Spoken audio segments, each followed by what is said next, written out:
Welcome to the United We Scan podcast, the podcast by rural carriers for rural carriers.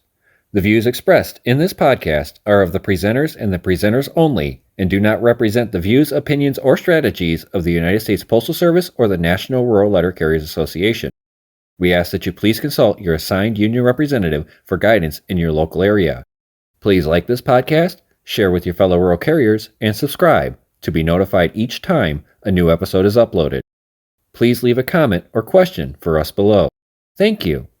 Now, here are the hosts of the United We Scan podcast. Welcome back, everybody. Episode 125. How to get more participation. And we have a special guest. Josh, why don't you do the introductions for us of our special guest? Well, our special guest tonight is none other than the man, the myth, the legend from Ada Arbitration Zone, Corey Walton. And Corey is going to be the next executive VP of the NALC, and I'm pulling for him even as a rural carrier. Welcome aboard, Corey. Well, I appreciate that. We're feeling good right now. Well, all right. every time Renfro opens his mouth, you ought to feel good.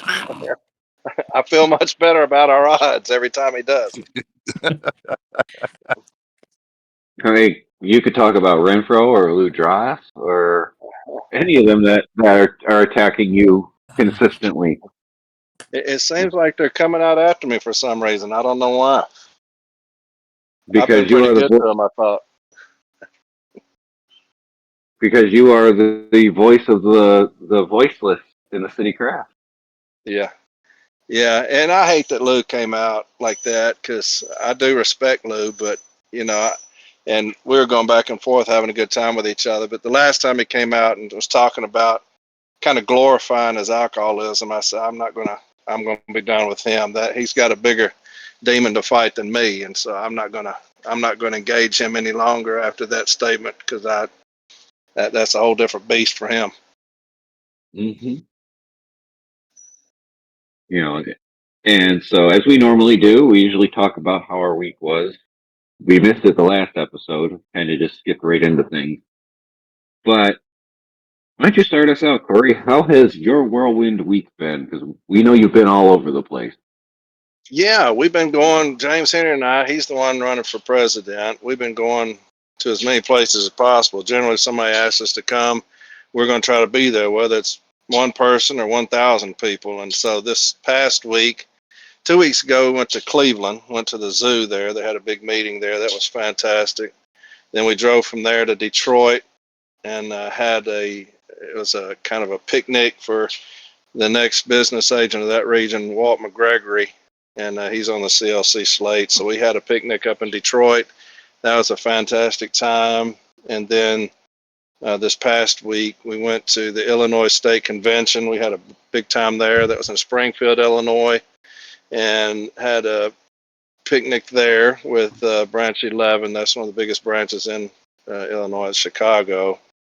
And went to a meet and greet, had a great time. And then, of course, I had the accident on the way back. Somebody rear-ended me, so I'm got to get me a rental tomorrow. I was supposed to go to Wisconsin tomorrow, and they have a meeting Tuesday, so I was going to drive up there, but I don't think I'm going to be able to make it now because I don't have a car. So, but yeah, it's been a busy week.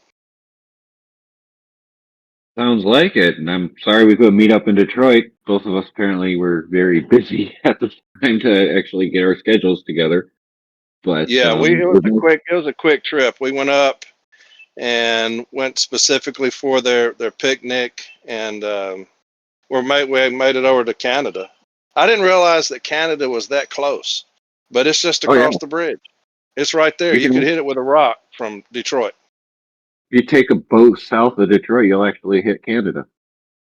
Yeah, we just drove over the bridge right to Canada, played bingo over there, and drove back over. Yeah, pretty cool. Yep. Yeah. How'd you like our state? Detroit, when we was in Detroit. How'd you like Michigan in general? Michigan was great. Detroit was fantastic. We didn't get to see a whole lot of Detroit, but we just drove through Michigan, so we didn't. Oh. But driving through was nice. But Detroit, yeah, I mean, it was It's a good city. Oh yeah. Do you All like right, Josh. Detroit? Depends on the part of Detroit you go to. Yeah. You know, they're revitalizing a lot of that. Ford just finished working on the old train station, the Michigan Central Depot, getting that refurbished, and so now that area is starting to come back. It's a city on revival. It's slowly coming back from the depths of absolutely devastation. Yeah. So watching it grow back as it is slowly, not trying to do too much too fast, is probably the best way to go about it. So I think they're making progress. I'm sure there's Yeah. some Detroit people who are gonna chastise me for saying that, but I've been to downtown Detroit a lot. I drive through Detroit. I go the back roads instead of taking the freeways, so I do drive Yeah. through even some of the worst parts of it. But there's a lot of stuff to grow in Detroit, so I think that Yeah. they're on their way. Well, we went from Ohio to Michigan, so it was just a very quick. It's what 2.5 hours. That's all it was to go from where we were to Detroit. So I didn't get to see a whole lot of Michigan, but Yeah. Well, maybe sometime you'll come back and visit a little bit longer. we'll definitely be back. Absolutely. Like I said, the next business agent for that region is going to be Walt McGregor, and he's right there in the heart of it. So we'll be up there Perfect. again. All right, sounds good. Josh, how was your week? Oh, my week was it was warm. Tuesday I have my relief day, and oh my god, I could barely breathe Tuesday. And warm is underselling it. It was hot as shit. You walked outside, it's like someone kicked you in the chest and you can't catch your breath. I'm in a mattress at my route, and thank God for air conditioning, but my heart goes out to anybody who's in an LLV that has no Mm-hmm. AC because this is cruel and unusual punishment, folks. And the fact, like I was listening to Corey's podcast on heat, they're telling them, the city carriers that is, to keep it moving, beat the heat, and to take only authorized breaks. Shut up. I'll take as Mm-hmm. many breaks as I damn well please. Mm-hmm. Your butt sitting in Mm-hmm. in the post office in air conditioning. I'm already going. We're gonna go start a little rant, but my week was good. Um, just another week of mail, and yesterday my route cut went into effect, and now I'm picking up mail at a post office to bring it back to my SNDC. Yeah, don't think about it. Doesn't make much sense, but you know what? It's great for me. If I get done early, I can go where the post office is. There's a restaurant behind it. I can go have a meal, or I can go sit in the post office in the AC and cool off. Bill, how was your week of what not to do? Oh God. It was probably, like you said, warm. It was so humid one day. I got the leaf blower so I could blow the humidity off the door so I could come outside. It was just, you just take a breath in and you feel the air going into your lungs. It's like, oh, this is not healthy. Okay, not at all. Um, again, I'm the recent retiree, but I've been handling close to 32 different situations in offices, and most of them are because of the scanner messages in regards to stationary events. It's about the heat. Somebody put up on one of the platforms the inside of their LLV was 126 degrees. I saw where another carrier died, and some woman posted from her second floor balcony. She goes, "They're federal workers. Why don't they have air conditioning? Why can't we protect them?"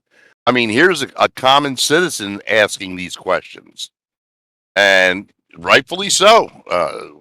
Why are they going out there? Why aren't they moving the starting times up? When is somebody going to get enough balls to put a foot up somebody's ass at the plants and get them to disperse the mail onto the trucks earlier so that we don't have to lose one more person to these conditions? I don't get it. There's There's a whole litany of things that I went through this week we'll discuss later. But the fact that you you turned around and pushed the Amazon Sunday start time back to 10 a.m. Are you stupid? Yes. Are you that fucking That was stupid? rhetorical, Josh. You know, I just I shake my head. I mean, you know, there are some days I wish I was back in my office as a steward because I'd be chopping down trees, writing up all these grievances. But you know, like you said, you got your cut yesterday. Our office went through cuts on only one zip code.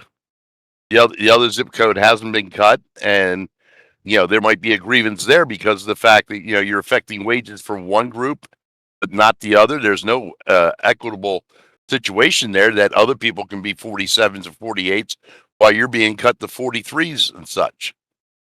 And on doing the cuts, they created a K route and an H route. Oh, let's see. Hold it. Yeah, they created two more routes for people they don't have and also are still 4 vehicles short. But we'll talk more about that later because, yeah, when I tell you all this, this is going to just make you sit there and shake your head and wonder about the viability of the United States Postal Service under its current management. I've enjoyed all the interaction this week. Got the grandson on Tuesday into Wednesday. And I'm personally going to start a venture of going after this lady who was, you know, on podcasts there. I think Mr. Johnson put it up in regards to the future of the post office. I'm making that my new mission in life because this is ridiculous, folks. The way this service, the United States Postal Service, is being led and managed and coerced by management into performing unsafe work conditions, toxic work environments. And I'm sick and tired of it. So I'm going to make that my mission to go after these people because this can't go on. You know, we know people who work in offices where they don't even have enough people to cover the routes.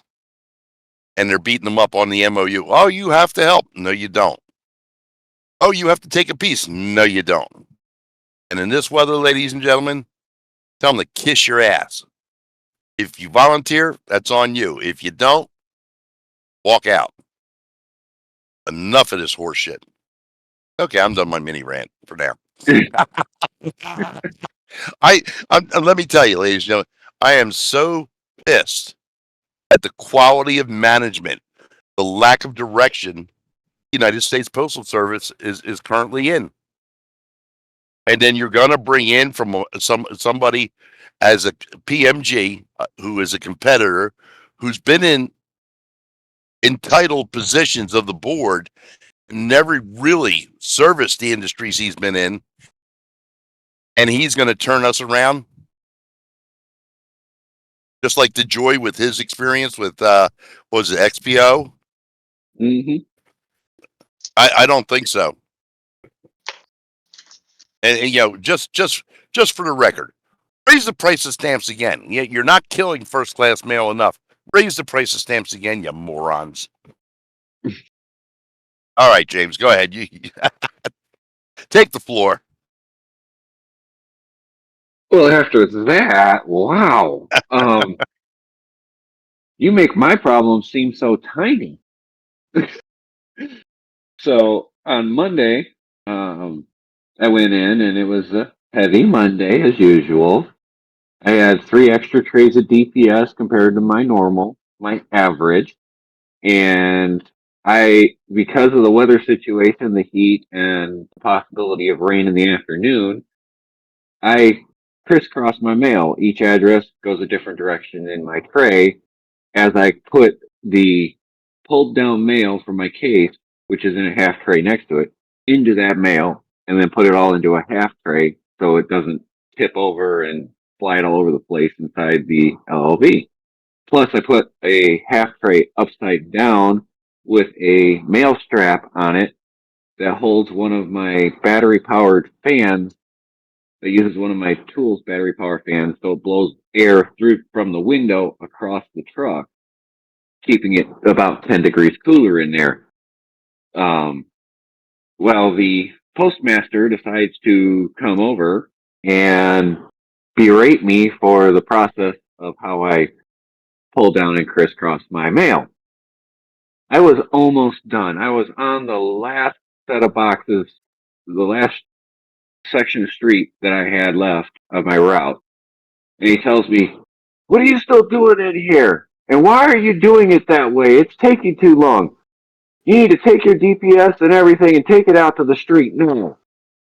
I said, "This makes it more efficient for me on the street." He says, "I don't care what it does. You're taking it out on the street now." I turned around and I said, "Do you want to take this in private?" "No, I just want you to take that out to the street and get out of this office now." I said, "Okay, I need a PS Form 8191. When I get back then." I proceeded to take everything to the street, came back at 4 p.m. on a 40K route, which is 8 hours a day. I started at 8 a.m. and I go, "So do I have to take DPS to the street tomorrow?" "No." "Okay, that's what I thought. I still need that 8191 because I'm filing a failure to comply with a previous grievance settlement where you berate somebody on the workroom floor is a hostile work environment. I've previously grieved this twice before, so this will be the third time. So now we're going for escalated remedy, which is what you're supposed to do after they fail to comply with a previous grievance. Would you agree with that, Corey? Yes. Exactly. But the rest of the week, it was quiet. Never talked to me after that because I filed that grievance that day. Called my district assistant district rep. I emailed it to her that night. She's going to handle it for me, and it should be done within the next couple of weeks. Um, but other than that, it was a normal week the rest of the week, except I celebrated my birthday on Friday, or no, Thursday. So you're already Thursday. getting old. My You're days, forgetting. I'm getting old, man. I'm getting old forgetting stuff. It was on Thursday, and Saturday was my parents' 50th anniversary. And so we celebrated that today. I went up there and they renewed their vows at church. And then we went out to brunch together and spent some time together with my parents. And then came back here to do the podcast. So that's been my week so far. Not as interesting as Bill's week has been, apparently. Bill takes the cake on this one, although Corey is running close second with running all over like a chicken with his head cut off. And getting in a car wreck. And getting in a car wreck. And speaking of, Josh, you have... Hold it. He said he got rear-ended. I didn't hear anything about a car involved there. Ooh. Oh, Yeah, it was my car. Oh, your car. Okay. Well, yeah, you gotta clarify when you say you get rear-ended because, I mean, that happens in the post office all the time. Yeah, no, that was me coming back from a trip. Okay. Sorry, it must be the Crown Royal. it is. Speaking of car accidents, Josh, you had one to talk about yourself, didn't you? Yes, I'd like to take a privilege. A friend of mine, a fellow carrier, was driving to work yesterday, and she was rear-ended at 30 to 35 miles per hour. And she's okay. She had to go to the hospital for MRIs, CTs of her back, neck, and her head. I spoke to her today, and what do you think management was doing while she was in the hospital? No prizes for Calling her. guessing. Yep. So w- that we goof on management for being idiots, but this is serious, y'all. Wear that seatbelt. Don't do what you do in the Metris, what I've heard about, where you click it in and you're sitting ahead of it because, quote, it makes me faster on the street.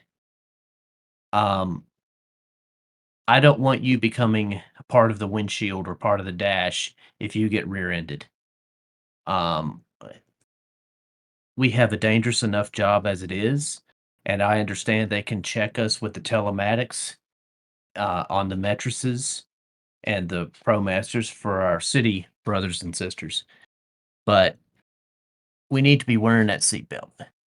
Only in limited circumstances can you not be fully buckled in, and even then, that's in an LLV where you could disconnect the shoulder belt from the lap belt. I mean, I understand that for some of the folks that are shorter, especially, that seatbelt will dig in. Well, it's better that a seatbelt dig in than you hurt yourself or, God forbid, worse. And then we have another carrier fatality in the line of duty. Yeah. Well, And let me kick in here with I want to congratulate James for standing up to his management team there in regards to his direct order. And this is what happens. He stood up, and guess what? The bully backed off. That's an important lesson for everybody listening to learn. When you stand up to a bully, they usually back off, especially when they know they're wrong. But again, in talking about the LLVs and everything, I can recall the safety inspectors catching us out of Westchester. We're not wearing our shoulder harness. And there is a 500-foot rule in regards to the shoulder strap. And the fact of the matter is, if they didn't allow us to do that, why would they design the seatbelt like that in the first place? And the safety inspector was dumbfounded because he didn't have an answer. Of course, I turned around being the asshole that I am, and I says, and why are you out here? You're right. Don't sit on the seatbelt. Make sure it's around your lap. Short, fat, old, ugly, whatever. Seatbelt grabbing your waist and preventing you from going through the windshield is a lot better than the phone call that'll be made to your family. I always tell you, you're the most important delivery of the day. Get home to your loved ones. And this is a re-edification of that message. Wear the damn seatbelt. It's not worth the extra 3 to 6 seconds to take it off and put it back on. Back to you, James. I completely agree with you guys. We don't want to sound like management where we're just chastising carriers for not wearing their seatbelts. We know mistakes happen. We're human. Humans make mistakes. That's how most of them get into management. But we have to make sure we are taking care of ourselves because there is nobody else out there actively looking out for us than ourselves. Safety needs to be first, second, third, fourth, fifth, sixth, seventh, eighth, ninth, 10th, all the way down the line. It should always be safety on your mind. And I say Mike Rowe said it best, safety third. If it's first, you forget about it. If it's second, you forget about it. But that third one, you always remember safety third. And if you guys don't know what I'm talking about, look up Mike Rowe safety third on YouTube. Because your safety is only your responsibility. Management can preach safety till the cows come home. The only reason they're doing that is for legal liability. They could say, oh, I talked to that carrier about that, so I'm absolved of any risk on this. But it's 100% you. All it is. Now that we've talked a little bit like management, probably pushed some people off of this podcast. Now we're going to get in the meat and potatoes of this episode. The appalling number of people that responded to our tentative agreement. The city carriers had an enormous turnout of votes for their tentative agreement.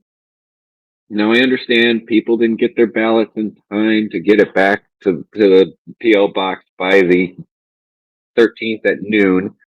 And some people sent their ballots out, they got returned to them. Some people never got their ballot. But to have that low of a voter turnout, when the city carriers showed us that they can get a no vote and push it through, even though later on they got screwed over by their president, shows that participation is important. And that's why we have Corey here. Corey, I want you to tell us, what is the one thing that city carriers do the best compared to rural carriers when it comes to union participation?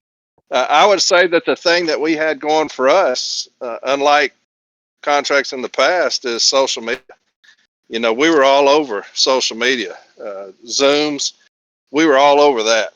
We were doing them all over the place. Different organizations. I don't know if you'd heard Build a Fighting NELC, but they were constantly on Zooms. We were doing them here. Podcast, we had several, but we were just all over. It was about education, letting the carriers know that, hey, what they're proposing, at the end of the day, what are you worth? And so if you're worth the 1.3%, then you vote for that. And we were trying to tell people we're worth much more than that. As a carrier craft, as a rural carrier craft, we're worth much more than that. And so that was kind of the message, is that, hey, if you're going to say that 1.3 is what we've always gotten, that's what you will always get. At some point, you have to bust through that. And that's kind of the message we were kind of relaying to the city letter carriers, that at some point, you're going to have to say, that's not what we're worth. You constantly said that, you know, they have us in the soup line. At some point, we had to step out of the line and say, hey, we want steak. And that's what we were saying. But it was social media. We were everywhere. Every week, we were doing something. It seemed like I was on a Zoom call all the time. And it's about education. You got to educate the workroom floor. Now, the business agents, unfortunately, were for the TA. The majority of them. They were for, obviously, the establishment. And that's what you'll be going against, the establishment. I know that y'all have a group that are trying to bust through that and saying, hey, we can have so much better. At least fight for us. And that's kind of our message. We want somebody to fight. And so it was the city letter carrier who took up that flag and said, you know what, we'll do it for ourselves. We'll fight. And that's where you saw the results of the TA. It was a resounding, we're not going to stand in that line any longer. We're going to fight for steak. And that's what the city letter carrier said. Now, like you said, we voted it down, but our president still pushed it through on us through that arbitration, if you want to call it that stipulated award on that mediation. He still got what he wanted, but I'd say that was what it was. It's just social media. It's unlike anything that we've had in the past. You have podcasts now that you didn't have in the past, Zooms that basically those all started during COVID, the popularity of Zoom. And so, yeah, I would say that it was social media is what changed it. Now we don't have the participation in our local meetings, our state meetings, heck, even in our national meetings and things like that. Like, Yeah. do your business agents go to these offices and talk with carriers and things like that? Do they actually actively recruit these carriers to be involved? Very little. Very little. And that's the reason you're seeing kind of this movement that people are talking about. Anywhere you go, I know when we're in Cleveland, you're having people driving a couple hours away, you know, to come see us, saying it's a phenomenon, what's happening with the city letter carrier craft. And I agree with that. It's a movement. And it's because the city letter carrier has decided that our agent, the NALC, has failed us. Kind of like y'all's agent has failed y'all. And so we took it upon ourselves. You're not going to see business agents going out and recruiting anybody because they understand the movement. They're pro Renfro, and that's going to get them removed from their positions as well. Anybody in the establishment is going to be removed from their position next year. And so, yeah, it's business agents are lazy. You got branch presidents that support business agents, they're lazy.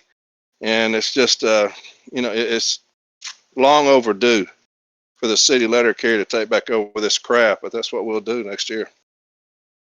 It sounds comparable with the NRLCA in regards to our NSS, as well as some of our state officers. they towed the line, Yeah. and they turn around. Every time I hear this, it just makes me gag. Is that, well, we want to mirror what the national office is doing. Why? You have your own independent voice.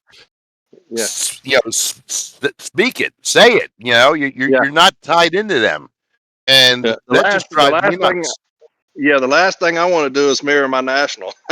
they're, Yeah. they're pathetic, and so I want somebody fighting for me. I don't want you to mirror them. That's the reason we're in trouble. It's because of national. My parents, are both retired rural carriers, and I remember my dad. This is in the late '80s. I was a rural carrier in Franklin, and that's the same station he was in. And I remember the postmaster's name was Alec Bond was his name. But anyway, my dad was begging their union to join the NALC. And he was saying, our union is failing us. We've got to join a bigger union, get better. Now I wouldn't encourage y'all to do that because we're we're terrible and we have this poor leadership, man. And until we can get this thing turned around, man, I wouldn't tell us to recruit anybody. But I would love at some point. I don't know how y'all feel about that, but us to combine with the Rural Carriers Union and make it one big union and get this thing right. But it'll probably never happen. Oh, Corey, when your contract came out, the TA came out, I was out on the lawn across from our SDNC with a sign, city carriers vote no, you deserve better. And these guys are going by beeping and everything. And they tried to get a message to me that I wasn't allowed to be there. And I sent a text message back to the carrier saying, tell them I'm not on postal property, because I was across the street. Yeah. But the fact of the matter is that when your national president puts in writing that we want substantial wage increases, we want to eliminate table 2, Mm-hmm. and then after 2 years, almost 2 years of negotiating, it gets voted down. It comes back, goes to the arbitrator, and after 2 years of negotiating, the arbitrator settles in 48 hours. How much due consideration do you think he gave that? Yeah, Bill, it was stipulated. If you know anything about arbitration, that was a stipulated award, and basically the arbitrator wrote in his opinion. We talked in numerous episodes about the arbitrator's decision, what he wrote, and he was kind of snitching on both parties in his writing because he said in the 2 days of mediation, which means it never made it to arbitration. Mediation and arbitration are two different things. Yep. And so, yeah. And so when he wrote that, and I don't know if y'all heard, but they had kind of a COP, a committee of presidents, and that's where all the presidents can go and kind of a rap session. And somebody challenged Renfro on that, talking about mediation, and he said the arbitrator lied in the decision. So that shows you just how fucked up my president is to dude has no ethics, no morals. He's completely pathetic. And so, yeah, we're in trouble with this cat. But yeah, you're exactly right. 700 days. You're going to sit there, make all these promises, substantial starting wage increases for CCAs. If he would have done that, he probably would have been in okay shape just with that, because our CCAs are crapped on. They make less than fast food workers make. And he promised them that. Then he says, we're going to have an all-career workforce or it's a non-starter.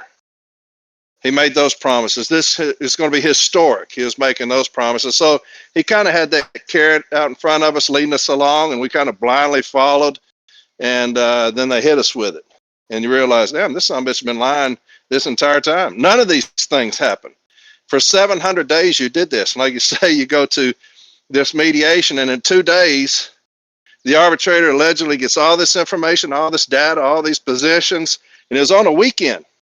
And then he comes out with this decision. So yeah, we got screwed over by our own party, but yeah, that's the reason he's going to lose, and he'll be either go back to delivering mail or go into management, either one. So Yeah, that's what we call a coinky dink. yeah, Yeah. I have to correct you though, Bill. Renfro's was historic, whereas Maston's was significant. Well, no, Renfro promised substantial wage too. Yeah. Substantial wage increases for my CCAs. They got less than $1. So they weren't even Yeah. worth a cup of coffee at McDonald's, is what you told them for all that they do. And they get, I started back in the early 90s as a city letter carrier. And if any of y'all remember, back then, it was just all mail. We had no packages. We could deliver out of Jeeps. Remember that? You could Oh, you yeah. could take, yeah, you could put 10 trays of flats in those Jeeps. Hit 3 up front, you'd get 3 in the bottom, then 1 on each side, and then stack 2 in the middle. You remember how you used to maneuver all those yeah. flats? Well, now we don't have any flats, but we get all parcels. You can never deliver out of a Jeep today. And so, yeah, that was the difference back then. And so CCAs today have it much worse than we did. Even though you have GPS back then, you remember you used to have to write on a piece of paper, or they had your little route maps or whatever, but they just come, they get the mail, 2 hampers of parcels, and, good luck. And it's shitty for them today. And yeah, I feel for them. But to have that guy promise them all these things, because you're thinking if you can at least get up to where the clerks or their starting wages, okay, we can deal with that. We can talk about that. Bump them up about $5-6 an hour, and yeah, that's a good start. We'll hang in there. You gave him less than $1, and that was trifling. You actually got less than a quarter. Well, the At CCAs, 1.3%. Yeah, with the CCAs, I think their starting wage was increased 90-something cents. I think that's what it was. Total, I could be wrong, but I know it's less than $1. The 1.3% at their previous was less than a quarter. Yeah, we all got the 1.3. that was a historic rate. It was the same thing, and like I said, a lot of people coming out defending that shit were saying, "Hey, this is what we've always gotten. Then you will always get it." Yep. Why go to arbitration? Why do anything? Just have a standing 1.3. We don't have to worry about any of this shit. We don't have to worry about 700 days of getting fucked over. Just say it's going to be a 1.3%. And let it be that. If that's what we've always gotten and you don't want to fight for anything more than that, just say, hey, from now on, every year, we'll get 1.3. And we'll solve a lot of heartache. But at some point, the city letter carriers, the rural carriers are going to have to stand the fuck up and say, hey, we've had enough of it. We deserve more than that. Look at what we're doing. Y'all were talking earlier about the people that are dying on the streets. Nobody else has to deal with what we deal with. You don't see a clerk dropping dead in the office from the heat. They don't have to worry about hydrating. They don't have to worry about scanner messages. They don't have to worry about any of these things. With the rural carriers, city letter carriers, we deal with it every single day. Every day we're putting our life on the line for something. Arrow keys, whatever. Nobody else has to do with that. Yeah, dogs, exactly. Hell, we got dog bite awareness time, for us. Y'all do the same. But at some point, both crafts are going to have to stand the fuck up and say enough is enough. The city letter carriers did it this time. Y'all are going to have to get your shit together and do it. 14,000 people, that's an embarrassment.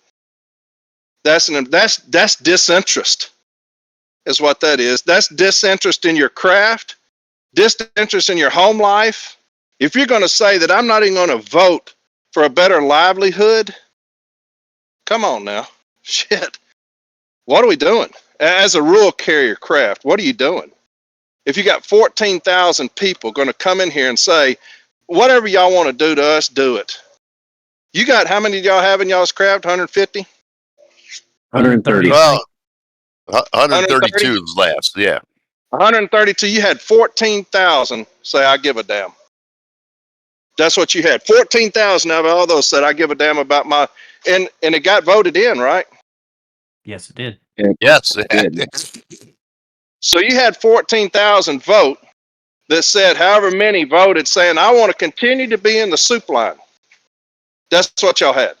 I want to continue to eat soup. 67%. 67% said, keep feeding me soup, I'm fine with it. 67%. That's fucking pitiful. And then all the others that don't even give a damn, like you said, don't bitch about it now. You had your opportunity to stand up and say, we want steak. We want better. You had an opportunity to do that. You chose to sit the fight out. Well, if you chose to sit it out, don't stand up now and want to fight somebody. You had the opportunity. You chose to sit down. Anybody who sits down needs to stay sitting because y'all didn't want to stand up when the time was right. And so, yeah, the city letter carriers on this one stood the fuck up. And we said, hey, that's not going to be enough. Our president, unfortunately, said, yeah, it is. His ass will be gone. That's the cost of that for him. It will cost him his job. He'll be gone. And so, yeah, y'all are going to have to get somebody beating the drums for y'all and tell y'all's craft, stand up. We've been I want to trying. pick your brain, Corey. Sorry, James. Go on. Yeah, go ahead. Go ahead. Be careful. No. I want to know what some of the strategies would be to get people that have, and I've heard this said by carriers, oh, I've heard about y'all's union. You're that union. How would Yeah. you suggest to get through the apathy, the bad feelings? What's a Yeah, good strategy to win yeah. people over? That is tough because, like I said, back in the late 80s, my dad was bitching about it. It's that long. Y'all have been the laughing stock of the unions. Now we are that. Now the NELC is that because we're incompetent at best. Y'all have just stayed the same. Y'all's leadership has forgotten their way and definitely forgot where they come from. But it's about getting on the workroom floor. Whether it's city letter carriers engaging y'all or everybody engaging each other and saying enough is enough with this. But somebody's got to get y'all's interest peaked. Somebody's got to do it. Whether it's new leadership, I know y'all got people running for president against the guy y'all got now. At some point, somebody's got to be that champion, my champion, captain, my captain. Somebody's got to be that for y'all and got to get that word out and say, hey, there is hope. There is hope. Well, Corey, let me correct you there. It's not that our leadership forgot where they came from. They just don't want to go back to where they came from. That's the problem. Well, it And seems to me like if they didn't want to go back, that they'd be fighting for y'all because the first way back is not fighting. Yeah, and then you have the national steward system, which is the centralized Gestapo for the national board. And there again, you have created an entity that is off their routes. And they don't go back to their routes, and they don't want to go back to their routes. But we, in the last couple of years, have had a turnover with DRs and ADRs who are either part-time or full-time get removed because of the fact that executive committee people caught them not doing their jobs. Not that the national board itself. Now, the problem with, and this I hold dear to my heart, the problem with the apathy in the rural carrier craft is the fact that we have an evaluated system where everybody is out for themselves. If John Blow gets his 8-hour route done in 5.5 hours, he hits, shits, gets, and goes home. He doesn't care about anybody else because he's getting paid for his whole evaluation. Yeah. And then you got the people who are overburdened or are struggling, and they're the ones who are considered, lingerers, malcontents because of the fact that they can't do the route. Well, when your route is evaluated at 67 hours and you're paid for 57.36, guess what? You're going to be over evaluation once in a while. Yeah. But it all goes back to each route is individual to itself. Each individual is unto themselves, and they really don't give a shit about the union as a whole. They don't understand that the concept of being in a union is for everybody. Like I've said, if they go after a non-union member for an infraction, they're going to come after a union member if they get away with it. Yeah. They will come after everybody when they get away with it because now they see a weakness, a chink in the armor. Yeah. Somebody says you can't fight every fight. You better step up and fight every fight, because as soon as you back down, they've got you by the balls. Yeah. Yeah. And I Yeah. say all the time, you got to love each other. And anytime I Mm-hmm. do a stand up at my station and I talk to my carriers, I say the reason that management can't come in here and fuck with y'all is because y'all legitimately love each other. And if you love each other, you're going to fight for each other. You're going to do whatever it takes to win if you love each other. And that's what I tell my people on the podcast. At the end of the day, love each other. Everything else will work out. I know that sounds cliche. Everything else will work out if you just love each other. Because when you do, you will do whatever it takes to protect each other. We have the establishment. Y'all have it. We have it. They don't love the craft. They love their money. And Yep. so that's the reason we're in the shape we're in now. It's because of that. You've got to get an establishment. You got to get people in place that actually love the craft, love the city letter carrier, love the rural letter carrier. And those things that will start just like I talk about the tentacles when you talk about cowardice. We have cowardice in our leadership, and those tentacles reach down to the business agents, to the state presidents, branch presidents, and that cowardice will overrun your craft and the leadership. Love will do the same. If you love us, you get people in place that love the city letter carrier. You get people in place that love the rural letter carriers. Those tentacles will also reach down. And when you get that on the workroom floor, you start protecting each other rather than ridiculing each other, targeting each other, singling each other out. You'll start loving each other, protecting each other. So when they try to, separate and conquer those few, everybody else comes in and says, hang on, that's my family. Hang on just a second, that's my people. Hey, that's what we've got to get back to. And that's what the city letter carrier is starting to come around to, is when you saw that vote for the TA. That's love. That's the message that you keep sending out to your people. Love each other, protect each other. That's what that was. That was people going against the establishment. They're saying, hey, enough is enough. We've got to love each other. That's what the rural letter carriers have got to do. The rural carriers have got to say, we're going to work on love. I know that sounds silly, but you got to love each other. If you want to do whatever goals y'all have, it starts with that. It starts with love. And I will say that all over everywhere I go. Love. You love each other, you educate each other, everything else will fall into place. Y'all's issues now are y'all for too long have loved yourselves. When you talk about evaluated routes, hell, I'm getting out of here. I'm getting back at noon. I'm gone. And, everybody else can go to hell. Everybody else be damned. I'm going to take care of mine and I'm out. Well, that's not a union. That's the exact opposite of that.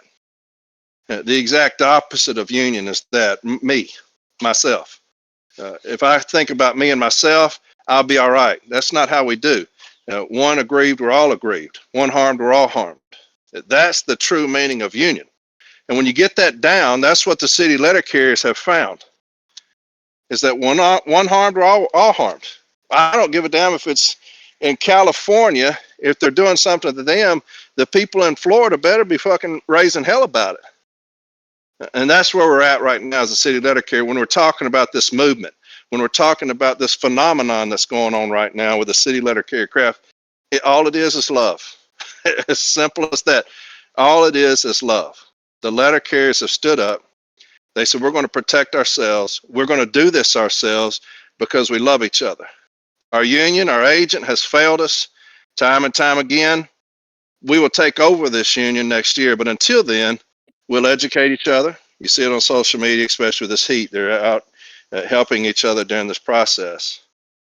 Different things like that, trying to help each other with grievances and things. And so, yeah, that's where the rural letter carriers have got to get. The rural carriers have got to say, above all else, evaluated routes or not, we've got to love each other. And when you do that, y'all get the right people in place at national. Y'all get the right people in place that are going to fight for better wages, win or lose. Win or lose. And I don't know how y'all are, but as city letter carriers, all I want to see is you fight from me. We will lose. That's going to happen. We will lose. Did you fight? If you fought, I got you. I got you. We will ride wherever if you fight for me. If you don't, that's where we are right now with our leadership, Renfro and Barner. If you don't, we're going to vote your sorry ass out, and we will put people in place that will fight for us. We will not always win. You're going to go forward in your contract and say, hey, this is what we deserve. This is what we are due. Arbitrator, give it to us or not. If I know that you went in front of an arbitrator and said, look, this 1.3, no, sir. This is why we're different. This is what we do differently. We don't sit on a stool and stick letters in a case. We don't throw parcels. We don't hand out mail. This is what we do different. And this is why we deserve substantially more than the others. And my son is a clerk. So, I mean, I want the best for him. But do we do the same? Absolutely not. Absolutely not. So you got to get people in place. I know I've gone off on a rabbit trail here, but you got to get people in place that understand your value. What are we worth as a craft? What is the rural carrier worth as a craft? Fight for that.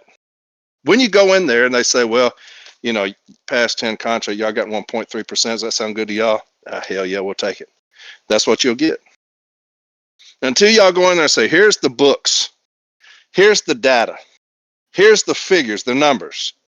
Here's where y'all lost money because you're incompetence. Here's where y'all have one supervisor for every 10 carriers, unlike back in the day where it's one per every 20. You got too much fat. And this is what we'd be taking from an arbitrator because we deserve so much better. We deserve more pay than supervisors and managers. They don't do near what they did. If you put something in front of an arbitrator and this is what supervisors did just 10 years ago, and look at the difference of what they do now. We need less of them than we had in the past. We got 2 times more. But yeah, what was the question? Let him roll. Let him roll. Let him roll. Was that? Hey, Somebody ask the question again. I'll answer it. Corey, you hit the nail on the head. I say it every podcast at the end that we are all in this together. And that is the most important part of all of this is that these rural carriers need to understand that we are all in this together and we are alone in this as rural carriers. We have to fight for ourselves and we have to fight for this craft. And we have to fight against somebody who thinks rural carriers have had it too good for too long. And Crazy. Rural carriers who lost 66% of rural carriers lost money on the first Rex evaluation. And his response to that was rural carriers are finally getting paid rightfully for the work that they do. Mm-hmm. That doesn't sound like a man fighting for this craft. That sounds like somebody fighting for management.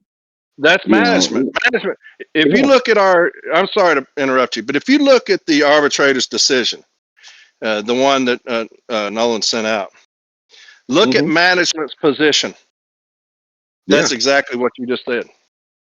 Exactly. Almost verbatim. What you just said is what your person just said.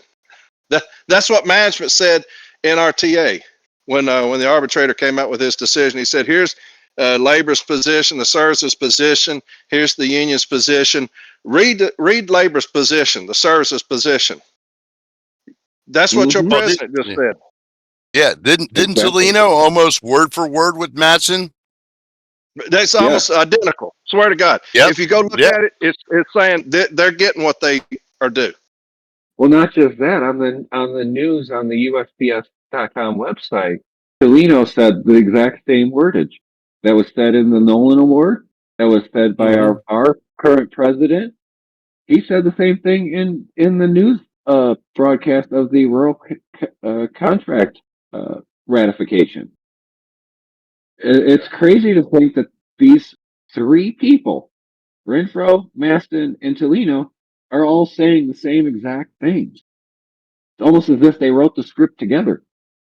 Yeah. Well, hey, I think they're all in it together. Somebody getting a kickback. It's got to be. They're not that incompetent. They're not. You look across this country, at the contract coming in for these other companies. Landmark decisions. I mean, these contracts are absurd and good for them. I wish they get $1,000 an hour. I don't care. If the company can support it, get it. And then you look at us. It's the exact opposite. Complete sellouts. Well, Corey, let me interrupt you, Corey, because we're in the United States Postal Service. We're not a for-profit corporation answering to stockholders and the board and the CEO, yada, yada, yada, yada. We do more than they do. I mean, absolutely. Go back to 2018 when Amazon really started to kick us in the ass. And then we go through all of COVID. Now, the city carriers, they got paid by the hour. The rural carriers were working over their evaluation almost every day of the fucking week. And you know what we got for overtime? Jack shit. And Yeah. then they call us essential workers, but we weren't entitled to essential work pay. Yeah. My son's a paramedic and got $18,000. Yeah. What kind of hazard pay did you get? What kind of hazard pay did the rural carriers get during that time? Exactly. Well, I got twice as much as James did. So. Oh, really? That's good. I got probably 4 times what y'all did. Table 2 versus table 1 on the rural craft right there, what Bill just said. Because 4 times a 0 is 0. But yeah, it's and all of that. When you look at COVID and just the sheer slap in the face on the TA, no recognition. No recognition from anybody. I've had my president go in front of Congress talking about shit. No recognition whatsoever. No plea. If I'm my president, I'm pleading. Compensate on something. Y'all want to send out all these kits with my people who are in the direct line of it. I mean, the front line is the city. Nobody else is as front line as we are. You got doctors and them, they get the cases that come in. We're out there going door to door every single day, door to door. And, so we're on the front line of it. We are the front of the front line and delivering these packs, these COVID kits and all these things, never missing a day. Management still trying to discipline us if we get sick when they told us, stay sick. If you're sick, stay home. Still trying to discipline us during that period of time because, when it came out, remember, nobody knew what was going on. We were scared to death. Nobody had a clue what is COVID. It's killing people. You see all this stuff in the media. And so we're terrified, still coming to work, still going out there, still putting ourselves at risk, even though nobody can tell us what this is. And what kind of appreciation did we get? Nothing, not a damn cent, not even recognition. You may have had some people come out, we appreciate y'all for your service. Well, we appreciate that. Thank you. Y'all remember when UPS went on strike in the night years and years ago. And FedEx, what they give them, 3%, a little 3% bump, a little check for 3% during that period of time. Y'all remember that? I do. I'm old enough though. Yeah. UPS goes on strike, and we were hammered because remember we didn't have packages back then, so we're getting 100 times the packages we get because we didn't get packages. So we're getting all of UPS's stuff. We're delivering it. FedEx is picking up the slack as well. And if I'm not mistaken, I'd have to look at it. I think that they gave them 3% of their salary. They gave them as a bonus. Do y'all remember what we got? A pack of lifesavers. Swear to God. They came around to our station and went to each city letter carrier, and they gave us a roll of lifesavers and told us, y'all are lifesavers. Y'all have saved the Postal Service from getting all this extra revenue. We received all this extra billions because of y'all. Here's your lifesaver. And so look at COVID. They will show you what you're worth. They will show you how much they appreciate you in times of crisis. And so they can all go to hell as far as I'm concerned. And you get this TA, no recognition whatsoever for the city letter carrier. Look at y'all's, no recognition for the rural carriers as far as anything. And so at some point, the rural carriers are going to have to say, enough is enough. I can go home at noon, true enough. Enough is enough. My family deserves better because of me coming to work every day in harm's way, the shit that I do. My family deserves better. I deserve better. We deserve a better livelihood. Until y'all stand up, y'all just going to keep bitching and keep having podcasts where y'all are saying, woe is me. Your craft is going to have to stand the fuck up and say, enough is enough. Enough is enough. We're going to put leadership in place that fights for us. We don't have that. Y'all don't have it. We don't have it. Until y'all get it, then we can get on here and bitch all the time. But y'all got to start a movement. The city letter carriers did. And like I say, next year, our agent will reap the whirlwind for what they've done to us. We will make them pay. Y'all got to do the same. So a question was asked in the chat. Previously it's been said that they can't compare us specifically to specific companies. What is a company that you think an arbitrator would compare us to now? Because previously they said they couldn't compare us to UPS because we handled too much mail. No. If you look at in 1970 Postal Reorganization Act, it says no such thing. There is no such clause. It says comparable work. And so who do we compare with? If I'm going in there, I'm going to say UPS makes this.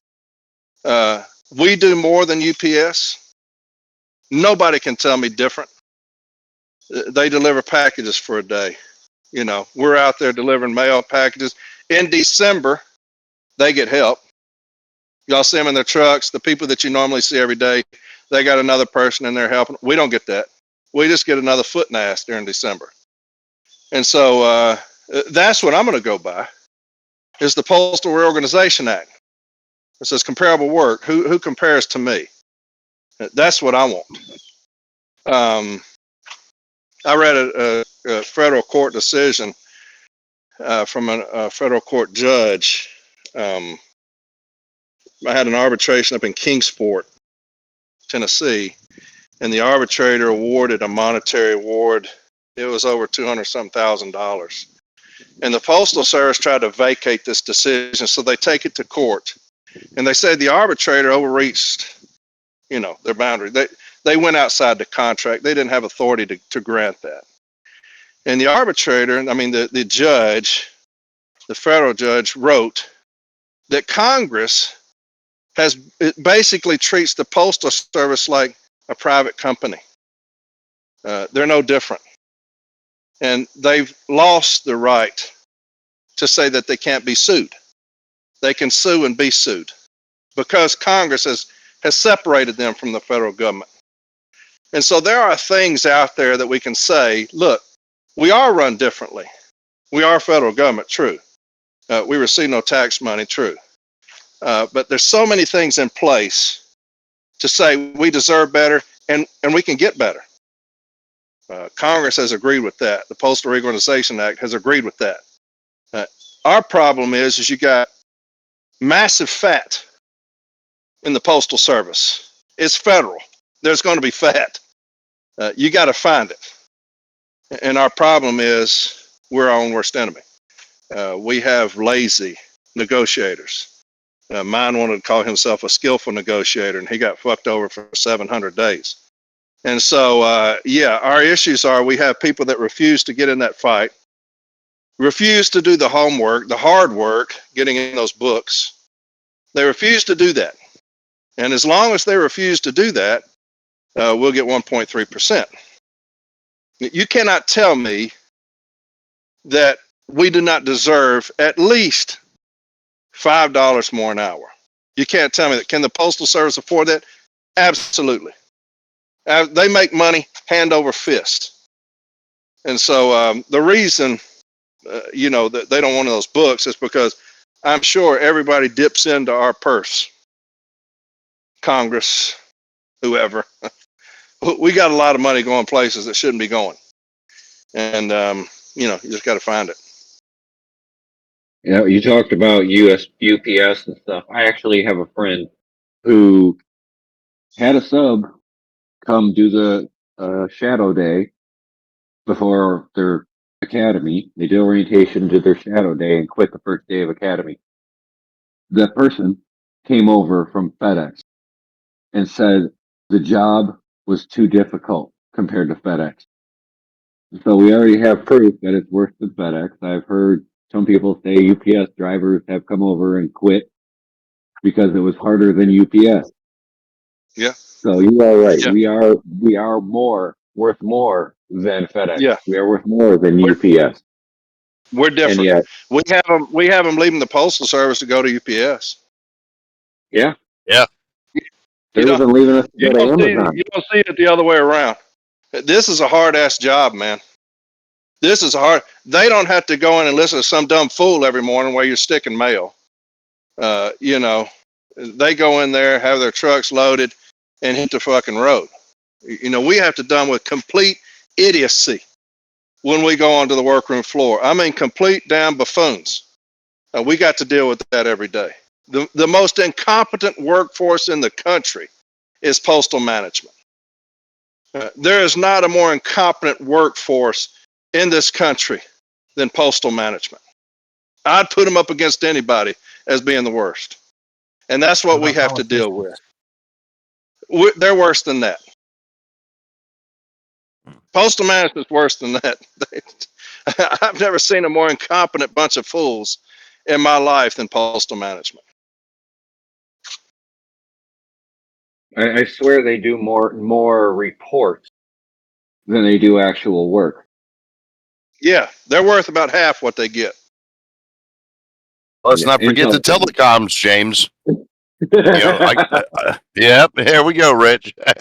Yeah. Got a 10:30 telecom. Oh, well, can't miss that, can you? Yeah, everybody's got to be off the workroom floor in an hour so that way they can get on their telecoms, and nobody on the workroom floor can hear them. How about getting the fucking mail to the carriers? How about that? How about getting the parcels done?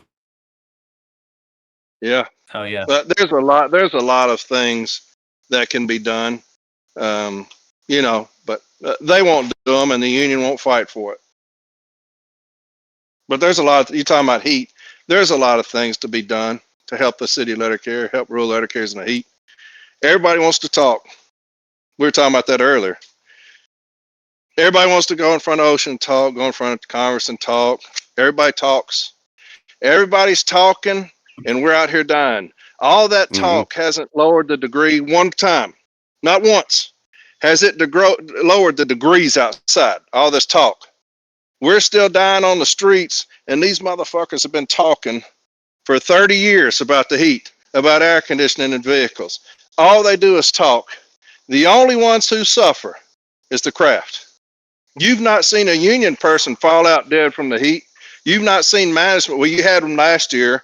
Naps raised hell because some fool ass district manager told a supervisor to go sit in the back of a vehicle and do a $39.99 ride in the summer. How stupid is that? You cannot use, I don't know how y'all are, but you can't use summer data against us. June, July, and August. You can't use it. Why would you put somebody in the back of one of those death traps and have them ride around? And they died. Corey, I will say this: they can use data against us, and Bill and James chime in. They can get us on 2080 or 2240 if we're taking too long. Really? See, they can't use now. They can try to do that, but if you're doing a $39.99, you're trying to do an evaluation. Why would you do that? You can't use June, July, and August against.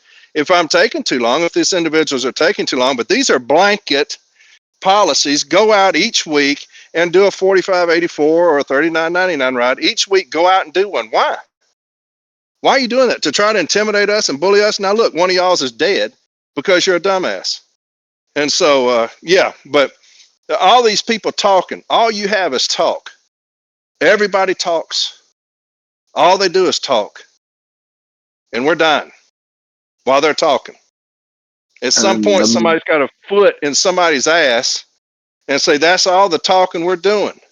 These are the mandates we're going to tell our carriers. When it gets to a certain threshold outside, come back. Quit delivering. We will deal with that.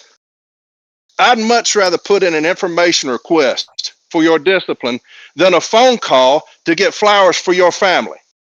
Yep. I'd much rather do that. And that's where we're at. We've got people out there dying, and everybody's talking.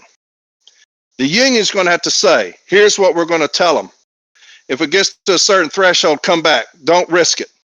You got management now that won't even send out a last dispatch. It'll sit there all night. They'll tell carriers, hey, at 5 o'clock, just bring the mail back. What for? I need to go home. That's happening. Oh What you God. gonna do? Oh. Yeah. Is that Oh, opening a there whole he nother goes. can of worms? Oh Did baby. I just open another can of worms right there? Oh God. Let him go. Go, Bill. Hey, Go. my son's got 4 o'clock soccer. I gotta go get him. Yes, it's Yeah. happening. Your son's not going to die on the soccer field unless the coach is as bad as postal management. Shut the hell up. Oh shit. Yeah. And you know what? It's sad because this year they already had one supervisor that had to go to the hospital for heat prostration in the back of an LLV after Yeah. having one dying, last year. And I know a supervisor, an OIC personally, and they were requested to go out and do a route audit, and they said, "Oh, no effing way." So they wanted to write the person up, but since they're the OIC and there's nobody else in the office to hand, they kind of forego the discipline in that regards. But this person turned around and said, "Are you kidding me? I said, a carrier's coming back and it's got 114 degrees on their phone inside the truck.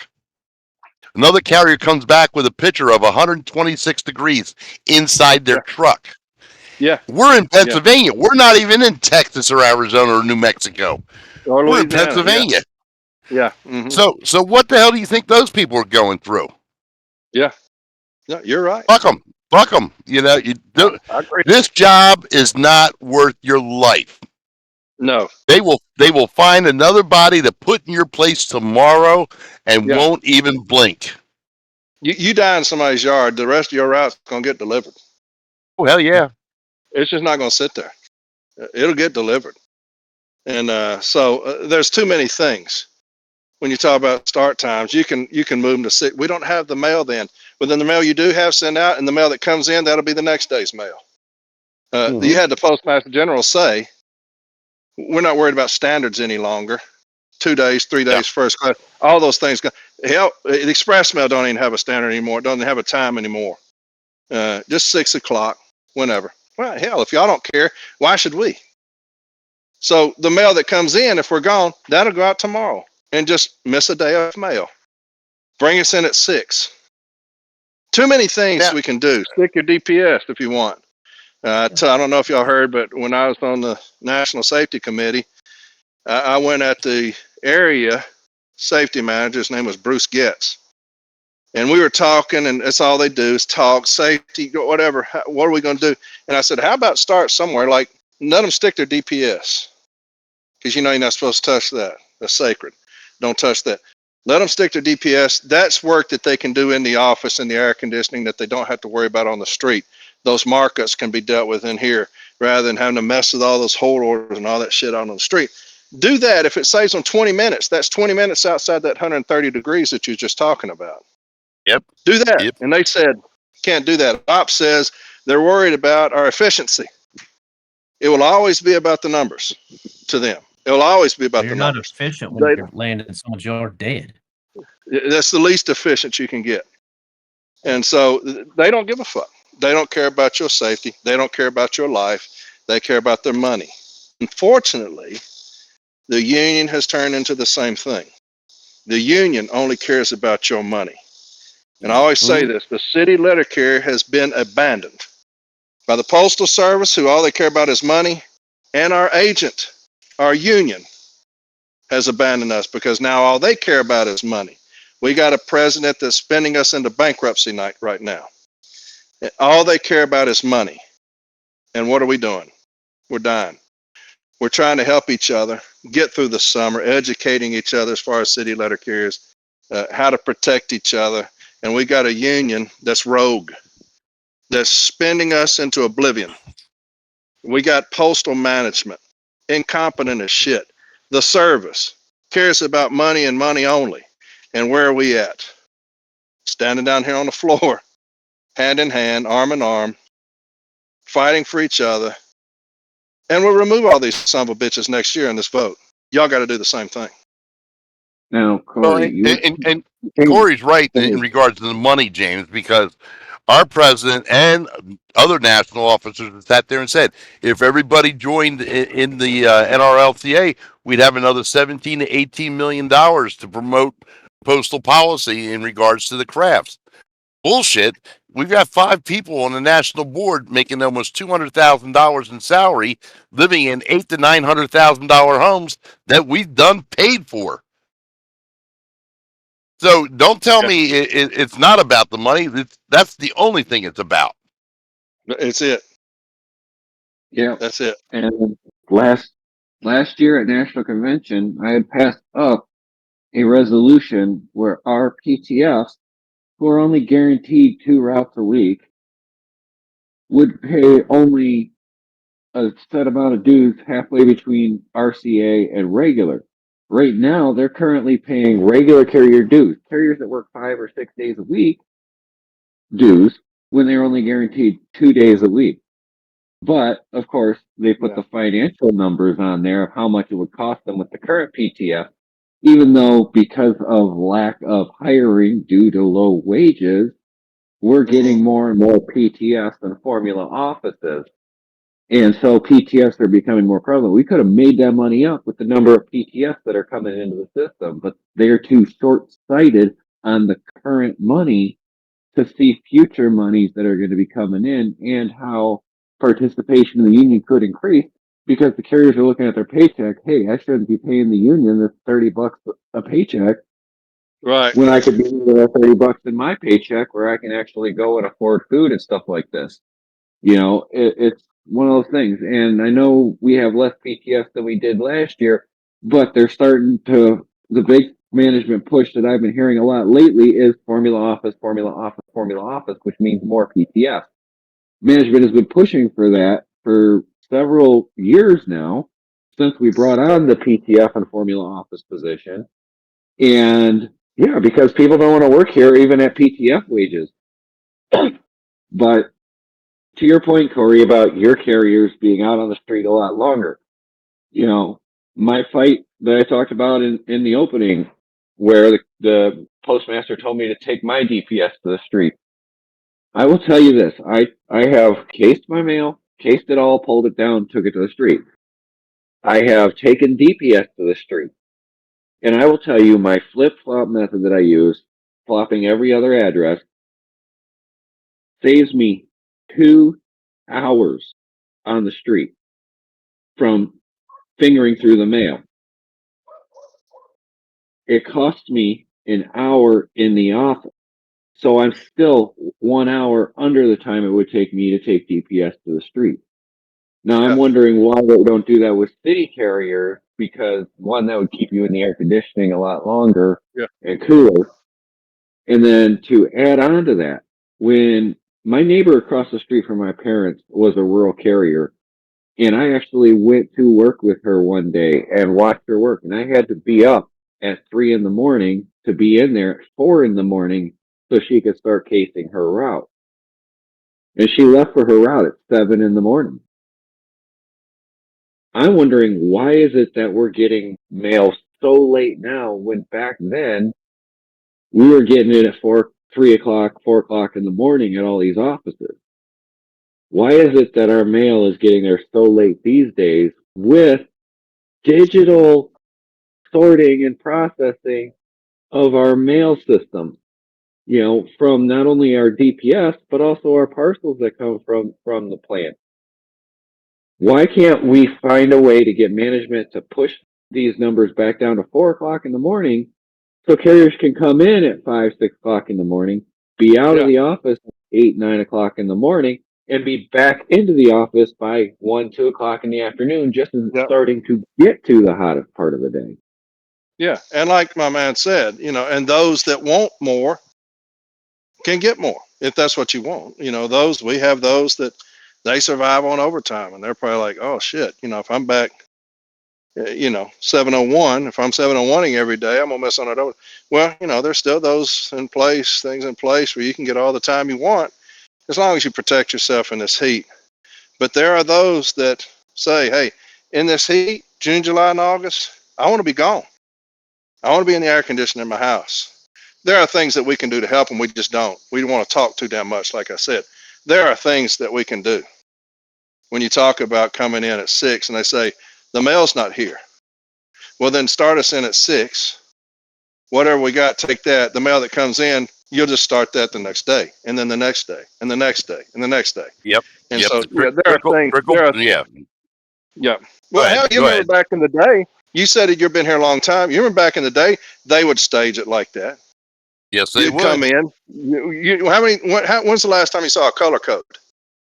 I've not seen one in years. You know what I'm saying?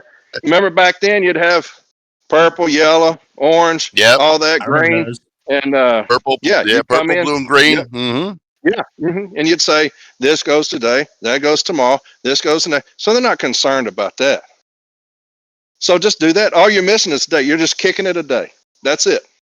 You don't have, like It's I it. said, you don't have any of these standards any longer. The Postmaster General, DeJoy took those Exactly. away. Exactly. So there's a lot of things, if we care, if we're And, interested, to and help the city letter care, help the rural care. the other thing about the DPS, running late and all, you don't mind leaving the DPS for vacant routes, but damn it, you better get them parcels out. Yeah. So Yeah. And don't how tell many? me, don't tell me you Yeah. We just have, have a urgency for DPS because it doesn't yeah. All of a matter sudden. anymore. Yeah. All of a sudden, we care about it when it comes to our safety. But how many times Mm-hmm. y'all just seen a come back to the station, just a route sitting there, didn't get delivered, Yep. not a drop.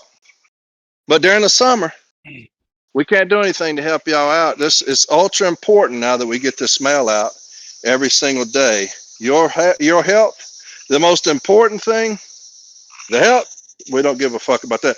We need to get this mail out. Well, Corey, we got a new postmaster in 4 or 5 years ago, and this guy was such a piece of shit that 18 career carriers resigned and retired within 60 days. God dang. They had anywhere from 14 to 26 routes of DPS sitting there every day because of the shortage. Everybody was doing parking loops for the parcels. The hell with the mail. Until finally, one day, somebody came in and raised hell, and every supervisor had to take routes out the next day for the next 3 days to catch up. Mm-hmm. And then they were bringing CCAs in from offices all around just to maintain until they could hire more. But they didn't give a shit about those damn routes. When the parcels were there, they had to go. Them routes sat there for days. Yeah. Yeah. Yeah, We're an Corey, inconvenience. you got City carriers, rural go carriers, ahead. we're an inconvenience is all we are. We're an inconvenience to them. And Yep. and I wish that our union was an inconvenience to management. I wish that they would be that. But Yeah. the hell, they're in bed with them son of a bitches. So Now, Corey, I have a probably not a good question, but do you know how many city carriers we've lost so far this year? if I'm not mistaken, is it 4 or 5? I And know how many of that them? we lost one in Texas, in Colorado. There's 2 in Texas, Colorado. Why am I thinking 5? Why am I thinking that? I thought I saw that somewhere the other day, but I know that there's 1 in Colorado, 2 in Texas. I know that I've had several people reach out about those that have been taken to the hospital already, or they're in ICU. So it's daily. You know, we're getting overcome because. Go ahead. From the heat? Yes. Yes. Yeah. Because sometimes it doesn't matter what you do. You can do everything humanly possible to protect yourself. You can do everything imaginable. You can hydrate, all these things. You know, put the hat on, water, the cold towels, compresses, and things, and it's still going to get you Mm-hmm. because the heat Well, is a killer. what about that one carrier that sent a message via scanner to management about feeling ill, got no response and called 911, and they ended up taking her to the hospital. And when she gets back to the office at 6 p.m., Yeah, supervisor like, well, what are you doing? You know, didn't you check the message? And they EP'd her ass. yeah. Put on emergency placement for calling 911. See, those are things, and I talk about this when I become EVP. James Henry becomes president. Those are things that will get my attention. If you want the spotlight, I will give it to you. I will bring the full force of the NELC on that individual. You have a person putting somebody on EP that had to call 911. So what is that message? What is that message to everybody else in that station? Well, if I call 911 because I'm overcome, they're going to put me on. I can't afford to be off the clock for a week or however long. I'll just keep going. What's that message? We have to send a message. We have to send a message to management. That shit won't be tolerated. If I got to go get every news camera in that city and come meet that manager on the back dock and talk about it, if I have to send 2 or 3 teams in there to stay in there a week and watch their process, if I've got to get the district manager on record, his opinion of that, so that they can be drug into arbitration, I'm going to do it. These managers that separate themselves from the pack, that do that, they're saying you only get one break in the heat, and I'm going to talk about that tonight on mine. It's still going No. on. We don't get extra breaks in the heat. Those individuals will get my attention. And when you get my attention, like I said, you want the spotlight, I'm going to give it to you. And I'm going to keep it on you. And we'll see if you can take that heat. They cannot. I promise you, they cannot take the full force of the NELC, as it will be when James Henry takes over. It will be a new day as far as going after management. Retribution. I don't know if you heard me talk about the consequence. We will be the consequence of management's actions as far as that, putting somebody on emergency placement because they called 911 because they were overcome by the heat, because y'all wouldn't respond to a message. Yeah. Yet, if we send you a message, you better respond. Yeah. Yeah. Yeah. Yeah. Be back I by mean, 5. What if I get back at 6 and say I didn't see your message? You're still Yep. going to get disciplined. You're going to get an investigative interview. You know, we talk to y'all through these MDD devices. Well, hell, I was talking to y'all too. I was overcome with the heat. They don't give a fuck. You're an inconvenience, like I said. Well, hell, if I send somebody out there that's going to adjust my hours, and I've already turned in my hours for the day, I'm going to have to answer that tomorrow. So I'll just ignore that message. Well, now you become an inconvenience because you called 911. Now they got to fill out all these forms to get you compensated and all this shit. And where was your mail? Sitting out there, so you abandon your mail. And we're an inconvenience. Our union has got to Yeah. start being an inconvenience to these motherfuckers in management. I thought that was the greatest slap in the face reading that you abandoned the mail. Yeah, yeah, Motherfucker, I almost died and you worried about the yeah, damn mail. yeah, nope. yeah. Well, it's the same. It's the same as that carrier that got EP'd now for his NACI report for a situation that occurred back when he was just starting out as a carrier. And they resolved the situation. They disciplined him. They grieved it. It got reduced. And now they EP'd him for the exact same thing, which basically is double jeopardy, all because Mm-hmm.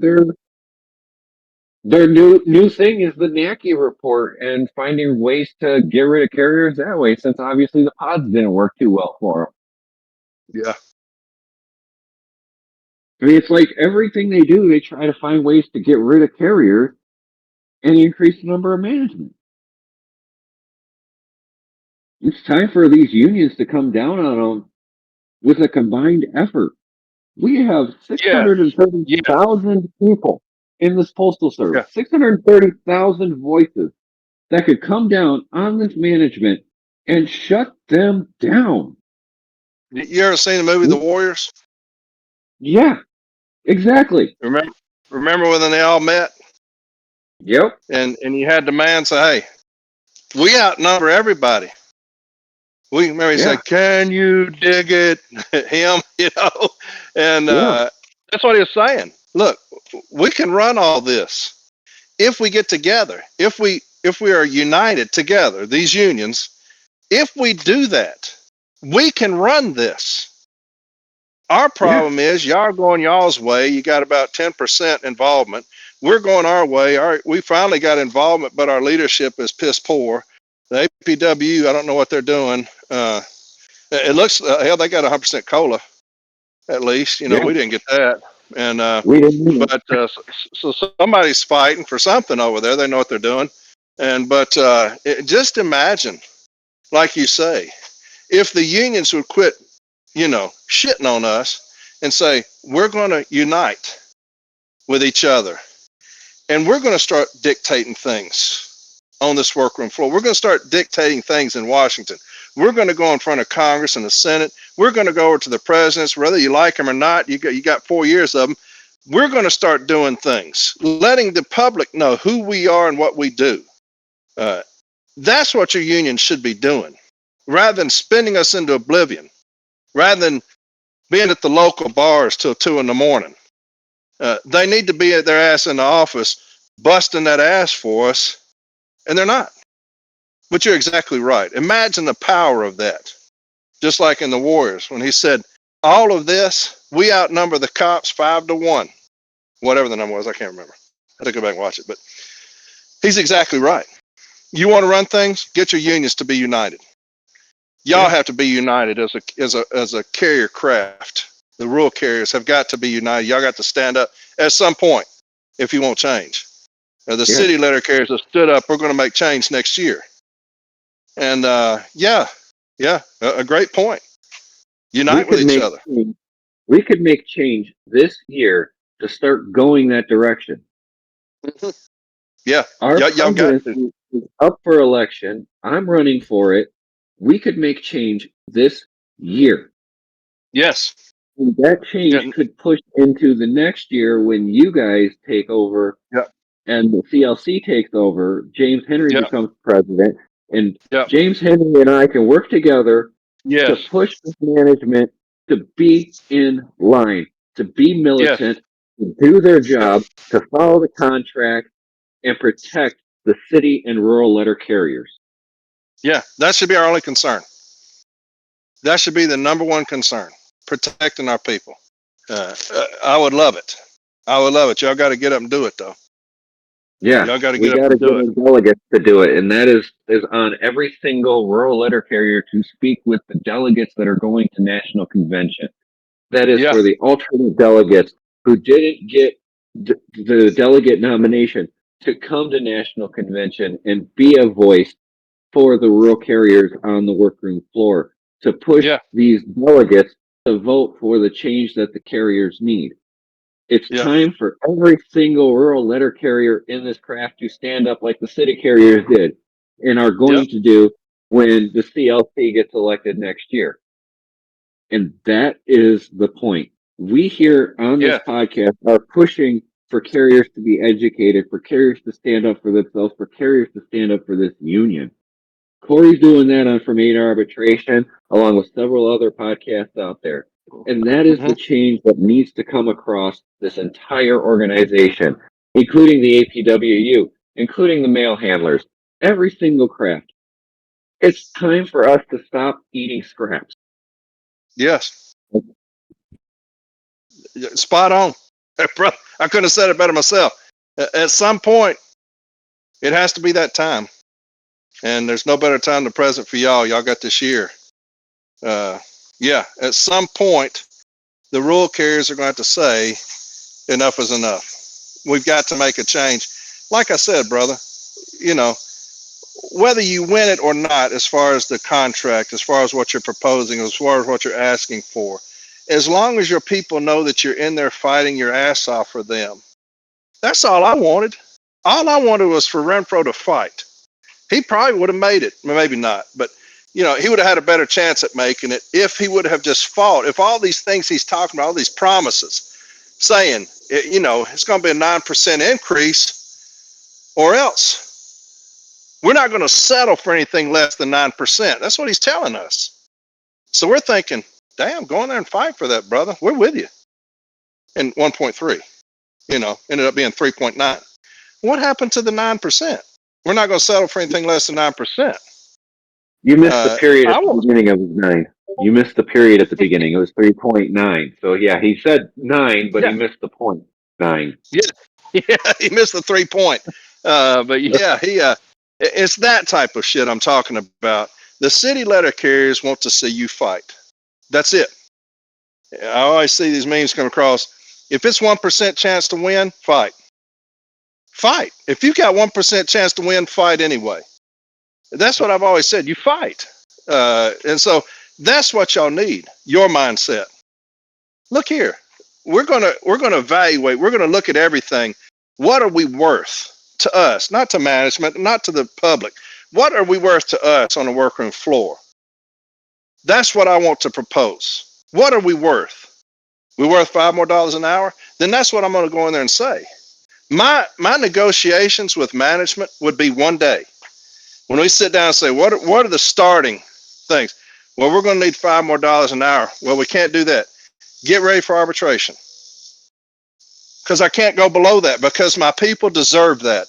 If you say they don't, go in there and show an arbitrator why they don't. I think I can show them why they do. That's how. It's not 700 days. It won't take 700 days. If I say that the CCA craft needs to be abolished, we need an all-career workforce.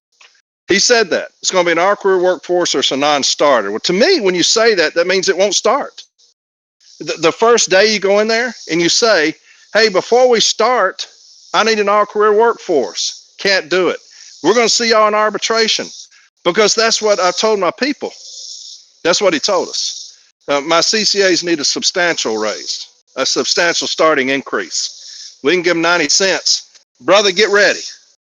We'll see y'all in arbitration, because they deserve that.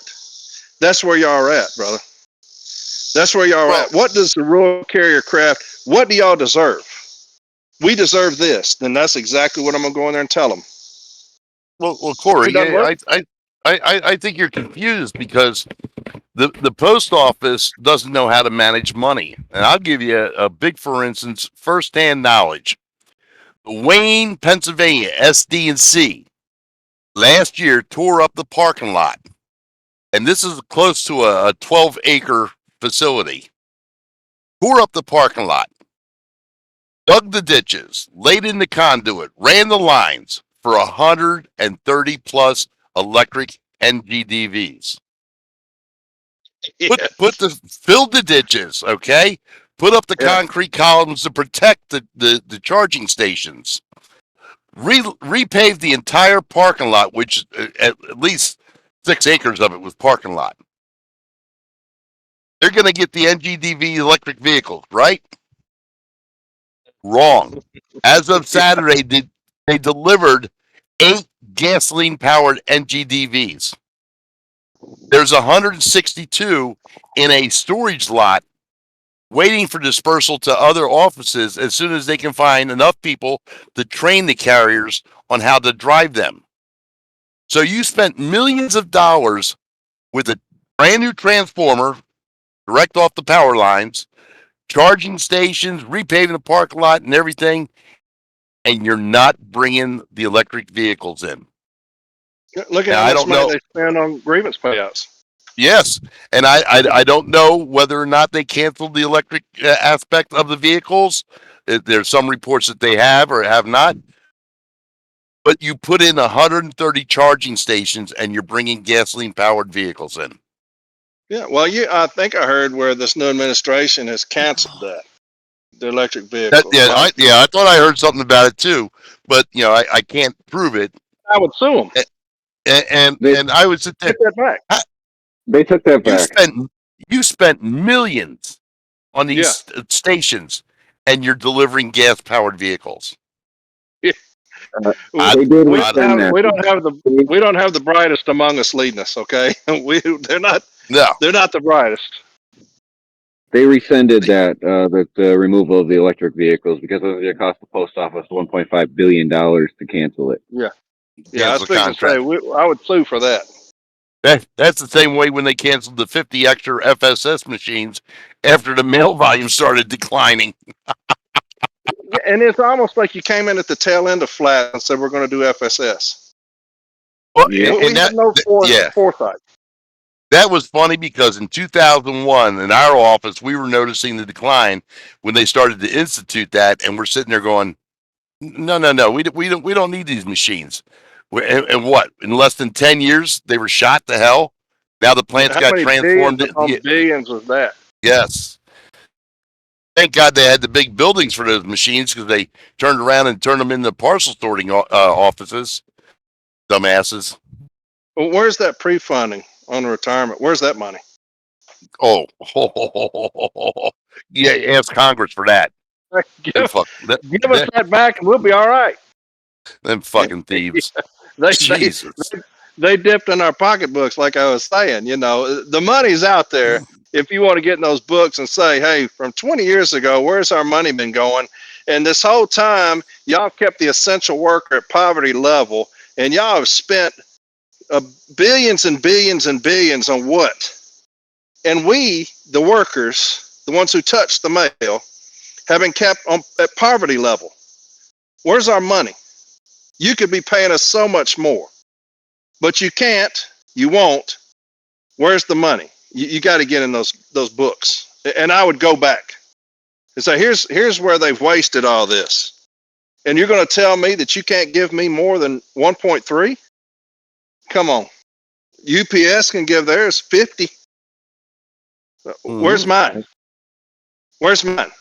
And but like I said, you'll have those that are in their pockets on social media. Well, we've always got this. Then you will always get it.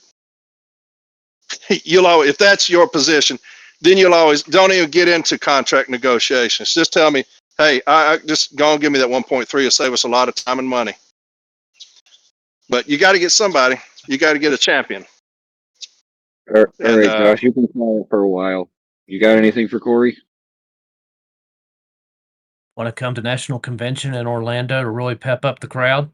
I'm gonna try, brother. I'm gonna try. I'm serious. I'm gonna try. Okay. I got a table you can stand at if you want to be there. I got to get my schedule. Well, James and I are going all over the country, but if I can make it, I promise you, I'll be there. James can come too. I'm sure he'd love to. Oh, I can't speak for him, but that would make a great convention. Oh my goodness! Will they let me in? You know what? I'll motion to suspend the rules so you can speak. You are a guest, so you are a guest there. So you're allowed to accept in the business session as a guest. Well, like I said, Yeah. I promise you, if I can make it, I'll make it. That'd be awesome. And then you'd have some asshole like Bill May turn around and ask for a suspension of the rules for you to speak. Yeah. I'd do it. I think a All lot right, of guys, people Why would. not? Yeah. we're going on It's about time. hour and 45 minutes already. Yeah. About time we start wrapping this up. Yeah, man. Yeah, this is for made arbitration. This is normal for me. I get start going, man. It's like 3 hours later. You're like, well, let me get into my topic. Oh yeah. No, I've loved it. We need to do this more often, man.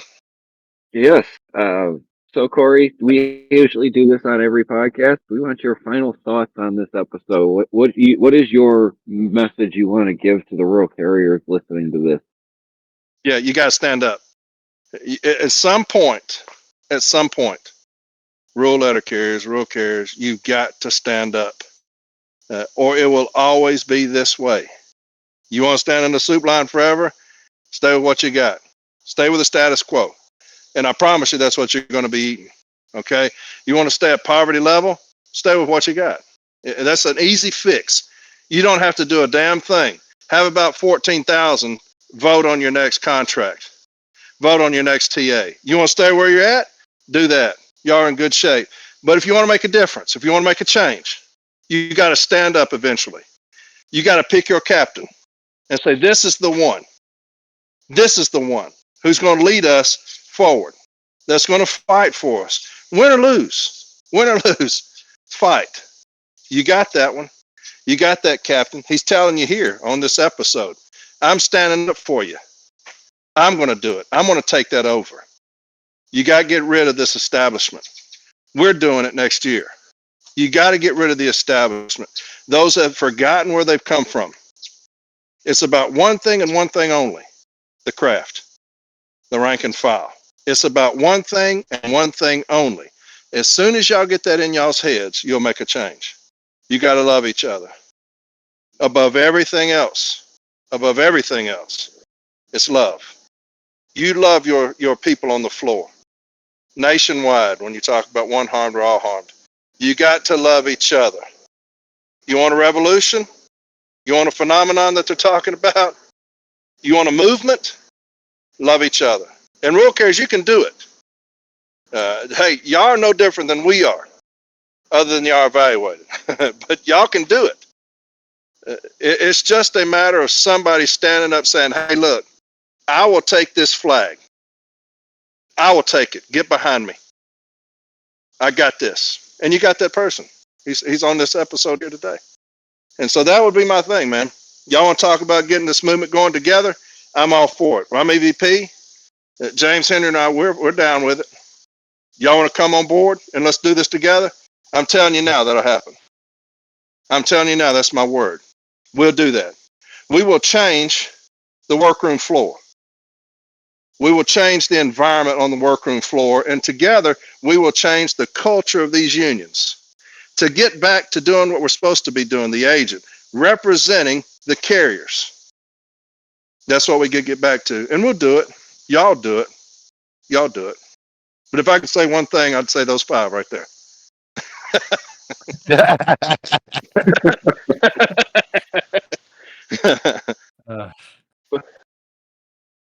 Josh, your final thoughts?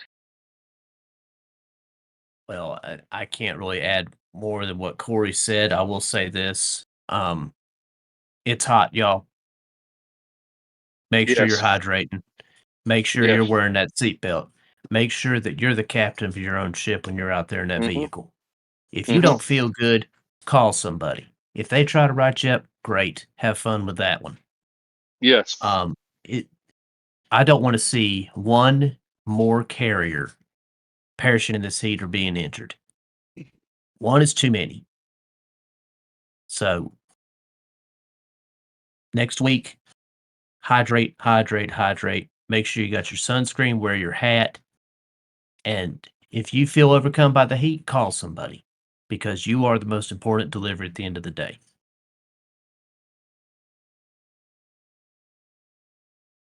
Feeling James? Bill's line there. Bill, go ahead. Your final thoughts. Well, I'm gonna smack the shit out of him for stealing my trademark there. Bring it on. You remember us old people, we don't run, we just shoot, okay? Well, Corey's right, and he echoes the fact that you have to love each other, okay? And that reminds me of being a local steward. You don't have to like the person you represent. You can despise the person that you represent. But in that position as the steward, you are there to protect them. And in doing so, you're protecting the craft. You're protecting everybody. So you might not want to call it love. You might not want to call it due diligence. You might not want to call it fair representation. But when you sign that dotted line as the local steward, you are their protection. and you have to throw everything in your personality away in regards to the individual you're representing, because you're enforcing it for the entire craft, not that individual alone. It's going to be hot. Everybody's going to, turn around and hydrate. Everybody says, if you feel woozy, get out of that truck. It's at least 20 degrees, cooler outside of the truck, even in the sun. Protect yourselves. You are the most important delivery of the day. No phone calls should be made. No flowers should be sent because of a misjudgment in regards to your situation. If you don't feel right, pull over, cool down, and call somebody. Whether I like you or not, I don't care that you do what you have to do to protect yourself, to get home to your loved ones. We've had a great program tonight, and Corey's articulated very well about standing together, and that's a fact. Whether you want to call it love or whatever, we have to stand together. United we stand, divided we fall. It's always easier to pick off the individual than it is to take on a group. And that's what we have to do. We have to learn to come together. As somebody would say, we're all in this together. And we are. Even I am. Even retired, I'm still in this 5-6 days a week talking to people. I am in the messaging, texting, because I don't stop. You guys, you've been the better part of my life. And, whether I like you or not, you're family. I don't like everybody in my family, and vice versa. Not everybody in my family likes me. But you guys are family to me. Keep in mind, you are the most important delivery of the day. Be safe, be professional, be efficient. Get home to your loved ones at the end of the day. James? Thank you guys all for participating, especially Corey. Appreciate you coming on this one. Mhm. We're coming up on July 4th, Independence Day. The day we stepped away from tyranny and people who were not representing us for our best interests. They were representing them for a single person's interest, the crown.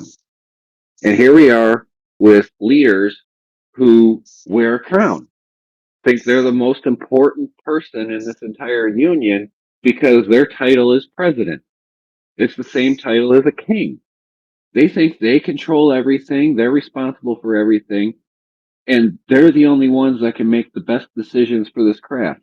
No, the people of this craft are the ones that make the best decisions for this craft, united together.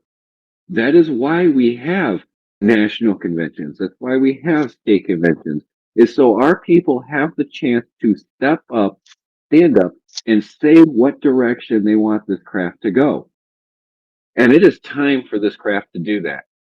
It's time for us to stand up, show our independence as a unit, a unified body for this craft, because we are all in this together.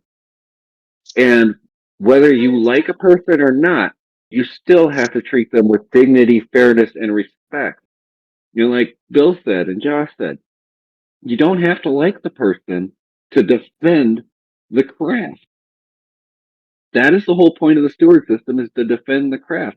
Because when one carrier is harmed, even if you don't like that carrier, all other carriers are harmed down the line from that. So you got to look out for your brothers and sisters of this craft. Look out for your brothers and sisters of the other craft. I've been a witness to clerk grievances in my office. We don't have city carriers in my offices, but I was a witness for a clerk grievance. And a clerk's been a witness for a rural grievance in my office. We are all in this together. And we have to show up, we have to stand up, and we have to stand up for ourselves. We have to file grievances. We have to show management we know our jobs way better than they do, because 99% of the time, we do know our jobs better than they do. So take care of yourselves, be safe, and like Bill says, get home to your loved ones because you're the most important delivery of the day. And of course, don't get stressed, cause it. But if you do, take a step back, take a deep breath, and then step back in. Sorry, Josh, had to steal your line since everybody else stole everybody else's. But Plagiarism. Plagiarism. Oh my God.